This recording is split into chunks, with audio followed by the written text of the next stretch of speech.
Okay, so this email is comedy gold. I just got it after a class action lawsuit in which I was one of the plaintiffs. No one was found liable, and the compensation? A whopping $1. Let's just take a look at it.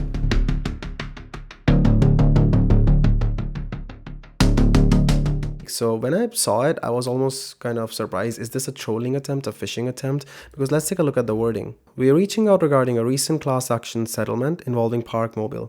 If you are receiving this email, you're a member of the class. Yeah, so essentially it's very clear that I was part of a class action lawsuit. But yeah, this seems almost laughable that the claimants are getting a whole $1 in compensation. That too, it has to be applied to your ParkMobile app manually as 4 25-cent credits.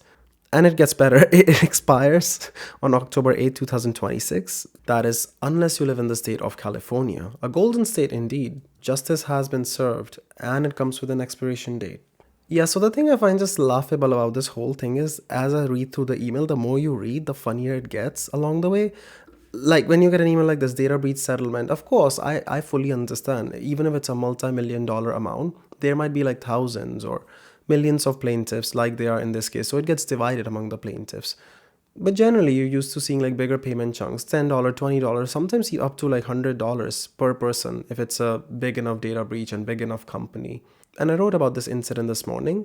This whole thing started with the 2021 data breach at ParkMobile, which is in the US, it's a very popular mobile app, web app and platform that you can use to park and make payment for parking. And I believe they get a small chunk of it. So sort of like micro payments, but just a small transaction fee and whatever the service charge they may be charging.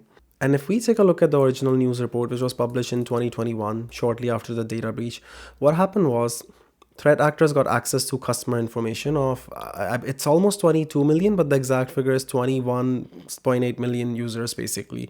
They got their first names, initials, last names, mobile numbers, email addresses, usernames, hash passwords. So some security there. They didn't get the actual text, plain text password. They got a hash of it. But still, it's a risk. Mailing addresses, license plate numbers, vehicle information. So this was a significant breach. And in months following the incident, class action lawsuit process started. It was brought forward by multiple law firms, including Baker, Ital, they say over here. And yeah, this kept going on for years. And in 2024, the company proposed a $32.8 million settlement amount. Now, naturally, if there are millions of plaintiffs, each person will be getting a very small amount. Plus, when you take into account the legal fees going to the lawyers and law firms, obviously they'll be getting the significant chunk, and then whatever is left will be divided among the plaintiffs. Now, in the past, many of us, whenever we've been victims of a data breach and been named in a class action as plaintiffs, we are used to getting cash payouts like a PayPal credit or some other like a check payment, right? But this kind of, it looked quirky to me. It looks funny because it's an in-app credit. That too, it's not a whole dollar. They'll give you a credit of up to 4 25-cent credits. And if we go back to the specifics, it's not an automatic credit either. You have to apply it manually to your account by using this promo code. Look at this. It's kind of cryptic, actually. It would make a good password. Capital P, @RK, capital M mobile, $1. Yeah, it almost makes a decent password. And that will provide you with 4 25-cent discount in-app credits, which can be used towards your next transaction, so up to 4 times $1. Let's take a look at some of the comments on Reddit. So obviously people are roasting the company and stuff, but yeah, LMAO, they really said, here's $1, now shut up. The audacity is unreal. Like, thanks for the 4-quarter spread over a year while now the SSN was not breached, but I mean, people are, yeah, it's a joke, so it's kind of funny. Because their information was posted on a hacker forum, right? Including like vehicle information, license plate information. So that's still serious stuff. And mailing address, which for a lot of people, it'll be the same as their residential address. And it's also, you can see all kinds of comments here. This kind of shit is infuriating. Someone wrote, companies should be required to pay class action suits directly in cash without opt-in. So many of them obviously skirt their lawsuit result by making it a pain to get the money to the point it's not worth it. I can see that point, and yeah, I really like, with this particular case, it resonates well. But like I said, in the past, companies have offered cash payment. I also can't like blame ParkMobile too much for it because I don't know what their like business model exactly is. If they're getting very small amounts per transaction, even if they've got a huge customer base, it'll, again, the amounts itself, they'll be so small per plaintiff that dispersing it and paying the transaction fees will anyway, it'll leave you with cents. So it's just a messy situation. This one I like. Those lawyers are going to have a lifetime of free service fees with ParkMobile for their contingency fees. Yeah, you can see all kinds of comments, and I think some reports stated like some people got up to $25 if they provided the claim form. But yeah, if you didn't do that, the default payout was calculated at just $1 each person. This says over here at the settlement website. And look, it's not just me who felt the comedic effects of this incident and the aftermath.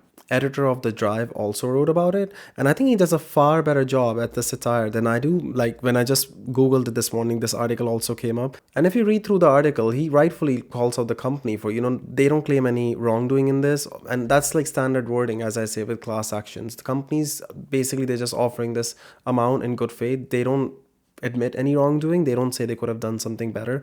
It's just a way to just pay up and put the case behind them.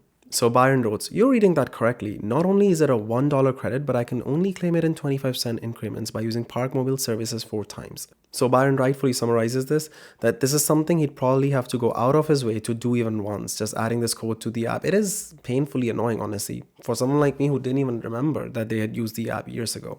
In other words, writes Byron, to mitigate my inconvenience for which ParkMobile claims no responsibility and was not found liable, the company is giving itself 4 more opportunities to earn my business." Yeah, and then this, like a pat on the back 4 times. Boy, do I feel compensated. Now, comedy aside, I do have something serious for you to be aware of. ParkMobile has warned its users that they're receiving phishing communications this week. Or rather, we should call it smishing communications. That means like unsolicited SMS or text messages on their phones, pretending to be from ParkMobile, but they're not. So just be wary of this. Don't click any links or QR codes or any requests for passwords or banking information, anything weird you get that even if it says install this new app. Make sure you're going to like official Google Play or Apple app stores for that. Don't get just any app sent to you through an SMS link. That could be shady or just malware. And they say clearly, ParkMobile will never ask customers to share security codes, share payment information, transfer money, share passwords, and all kinds of that shady stuff scammers go for. Oh, and if you are receiving anything with QR codes in it on your phone, or if you just as much go to a public parking spot and you're advised to scan a QR code to make a payment, legitimate companies do that, but just know it could also be a threat actor sending you those QR codes, or just if you see them pop up in public spaces, just make sure you're on the official ParkMobile website and app. With phishing, it gets complicated because as we saw, like data of almost 22 million users was leaked online back then. So attackers will have a pretty good idea of who you are and how they can basically use this information against you to send you very targeted communications which seem legitimate, but they're not. So yeah, if you were a part of this multi-year class action lawsuit, congrats, you won a whole dollar. I'm Ax Sharma, and this is a security report where even $1 million lawsuits get rate limited to 4 redemptions. Thanks for watching and subscribe away.